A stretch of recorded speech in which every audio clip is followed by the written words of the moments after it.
వినా వెంకటేశం ననాథో ననాథ సదా వెంకటేశం స్మరామి స్మరామి.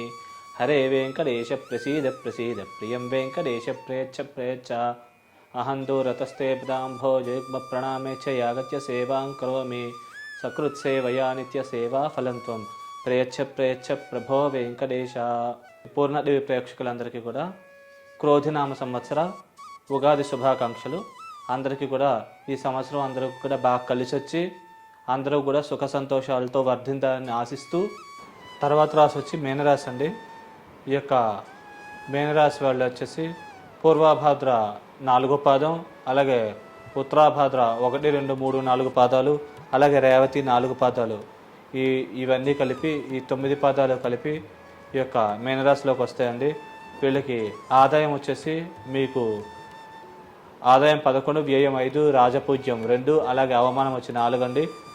అక్షరాలు వచ్చేసి ది, దు, స్యా, ఝ, థ, దే, దో, చాచి ఈ అక్షరాలు వస్తాయండి. ఈ యొక్క మీనరాశిలో పుట్టిన వాళ్ళకి ముఖ్యంగా ఈ యొక్క గురువు 3వ ఇంట్లోకి రావడం వల్ల మాట తీరు బాగా మెరుగుపడుతుంది. సభలలో బాగా అనర్గళంగా ప్రసంగించగలుగుతారు. 10 మంది మెప్పు బాగా పొందగలుగుతారు. అన్ని పనులు కూడా యోగించి లాభిస్తుంది. సోదరి వర్గీయుల సహాయ సహకారాలు బాగా లభిస్తాయి. అలాగే పూర్వీకులకు సంబంధించిన ఆస్తి సెటిల్మెంట్లు ఏమైనా ఉంటే కనుక అవి కొద్దిగా సెటిల్ అయ్యి కొద్దిగా చేతికి ధనం లభ్యమయ్యే అవకాశం ఉంది. అలాగే ఈ యొక్క 7వ ఇంటిని గురువు చూడడం వల్ల వివాహ ప్రయత్నాలు చేసే వాళ్ళకి తొందరగా వివాహం అయ్యే అవకాశం ఉంటుంది. కాబట్టి ఈ సమయాన్ని ప్రయత్నిస్తే కనుక 100కు 100% వివాహం అవుతుంది. ఎందుకంటే 9 కూడా శుభకార్యాలకు సంబంధించిన స్థానం, 7 వివాహ స్థానం కాబట్టి రెండింటిని గురువు చూడడం వల్ల ఈ యోగాలు పరిపూర్ణంగా ఉన్నాయి కాబట్టి సద్వినియోగం చేసుకోగలరు. అలాగే లాభస్థానాన్ని చూడడం వల్ల లాభాభివృద్ధి, ఆకస్మికమైన ధనపరమైన వ్యావహారికపరమైనటువంటి లాభాలు చేకూరడం, ఇట్లాంటి శుభకరమైన పరిణామాలు పరిపూర్ణంగా జరిగే అవకాశం ఉంది. కాబట్టి ఈ సమయాన్ని మీరు ఉపయోగించుకుంటే ఈ ఫలితాలన్నీ జరుగుతాయండి. అలాగే లగ్నంలో కేతు 7వ ఇంట్లో రాహు ఉండడం వల్ల వ్యక్తిగత జాతకుల ముందుగా కనుక రాహు అయిపోయి కేతు మహాదశ మిగిలి ఉంటే రాహుకేతులు ఇద్దరు కూడా అద్భుతంగా యోగించి లాభిస్తారు. పరిపూర్ణమైనటువంటి శుభకరమైన పరిణామాలని ఫలితాలను ఇచ్చే అవకాశం ఉంది. తొందరగా వివాహ స్థానాన్ని చూడడం వల్ల వివాహం తొందరగా అయ్యే అవకాశం ఉంటుంది.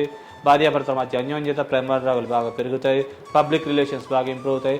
పార్ట్నర్షిప్ బిజినెస్లు చేస్తే కనుక మీ పార్ట్నర్స్ మీ యొక్క వ్యాపారాభివృద్ధికి బాగా సహాయకరంగా ఉపయోగపడే అవకాశం ఉంది. స్టామినా, ఇమ్యూనిటీ పెంపొందే అవకాశం ఉంది.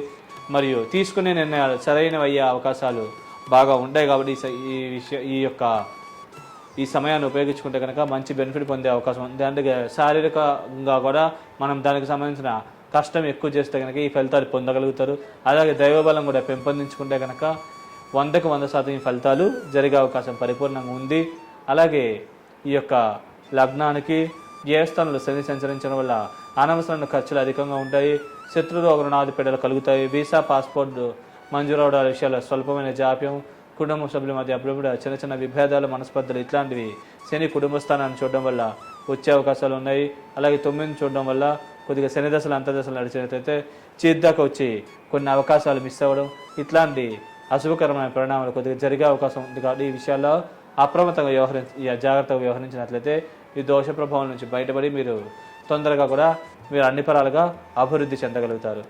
అలాగే వ్యక్తిగత జాతకంలో పంచమాధిపతి చంద్రుడు అవడం వల్ల చంద్రుడు, అలాగే భాగ్యాధిపతి కుజుడు అవడం వల్ల కుజుడు, లగ్నాధిపతి గురుడు అవడం వల్ల గురువు, ఈ ముగ్గురు కూడా యోగకారకులుగా ఈ లగ్నానికి ఉన్నారు. కాబట్టి ఈ గ్రహాలకు సంబంధించిన దశలు అంతర్దశలు నడిచినట్లయితే కనుక పరిపూర్ణంగా ఈ 3 గ్రహాలు కూడా పూర్వ పుణ్యాన్ని తెలియజేస్తాయి. కాబట్టి మీరు పరిపూర్ణంగా అభివృద్ధి అయ్యి ఉన్న స్థితి నుంచి ఉన్నత స్థితికి వెళ్ళే అవకాశాలు పరిపూర్ణంగా ఉంటాయి.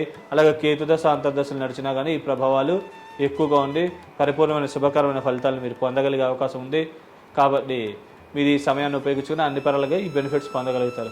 వ్యక్తిగత జాతకం కనుక శని, శుక్ర, బుధ, రాహు, రవి దశలు అంతర్దశలు నడిచినట్లయితే కనుక కొద్దిగా అశుభకరమైన పరిణామాలు, ప్రభావాలు కలిగే అవకాశం ఉంది. కాబట్టి ఈ విషయాన్ని గమనించగలరు. అలాగే ఈ యొక్క శని, శుక్ర, బుధ, రాహు దశలు అంతర్దశలు ముందరగా అయిపోయినట్లయితే దోష ప్రభావాలు తక్కువగా ఉంటాయి. ఈ దశలు కనుక ఆలస్యంగా వస్తున్నట్లయితే కనుక ఈ యొక్క గ్రహాలు వేధించి బాధించే అవకాశాలు ఉన్నాయి. కాబట్టి ఈ విషయాలు అప్రమత్తంగా జాగ్రత్తగా ఉండగలరు.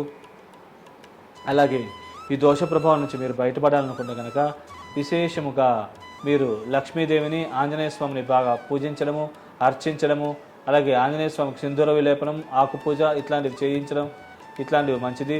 అలాగే మీరు ఈ యొక్క ఆంజనేయ స్వామి గుడి దగ్గరలో ఆంజనేయ స్వామికి లేకపోతే లక్ష్మీదేవి టెంపుల్ ఉంటే లక్ష్మీదేవికి ప్రదక్షిణ నమస్కారాలు ఆచరించుకోవడం. ఓం మహాలక్ష్మి నమః. అలాగే మనోజవం ఆర్సుతుల్య వేగం జితేంద్రియం బుద్ధిమతాం వరిష్టం వాతాత్మజ మానవయుధ ముఖ్యం శ్రీరామదూతం శిరసా నమామి. ఈ మంత్రాన్ని కూడా 11 సార్లు జపించుకోవడం వల్ల ప్రతిరోజు కూడా కార్యసిద్ధి అయ్యి అనుకున్న పనులన్నీ కూడా సకాలంలో నెరవేరే అవకాశాలు పరిపూర్ణంగా ఉన్నాయి.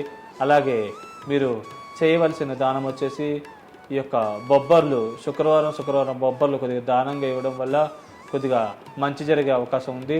అన్ని పనులకు కూడా యోగించి లాభించి పరిపూర్ణమైన శుభకరమైన ఫలితాలని పొందే అవకాశం ఉంది. కాబట్టి ఈ యొక్క దానాన్ని చేసి ఈ యొక్క నేను చెప్పిన మంత్రాలను కూడా మీరు ఉపాసన చేసుకుంటే అన్ని పనులుగా మంచి జరుగుతుంది. శుభం.